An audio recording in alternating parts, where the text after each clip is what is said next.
তখন হচ্ছে একটা বর্তনীতে অনেকগুলো রোধ সমান্তরালে আছে।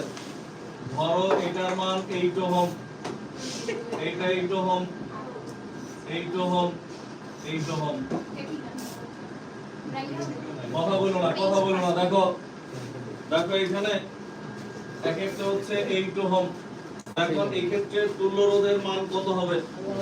তুল্য রোধ শর্টকাট সিস্টেম হচ্ছে এটা, সবগুলো যদি সমমানের রোধ হয় এবং সমান্তরালে থাকে, আবার বলি সবগুলো সমমানের রোধ এবং সমান্তরালে থাকলে তুল্য রোধের মান যে কোনো একটা রোধের মান এর হচ্ছে কত দিয়ে ভাগ? রোধের সংখ্যা। এখানে কয়টা রোধ আছে?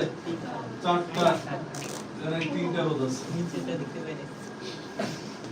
2 ওহম। এটা হচ্ছে তুল্য রোধ, শর্টকাটে বের করার সিস্টেম। অনেক সময় অবজেক্টিভের জন্য আমাদের শর্টকাট দরকার হবে, তুমি এটাই বাংলায় লিখছো, ওটা ওইটা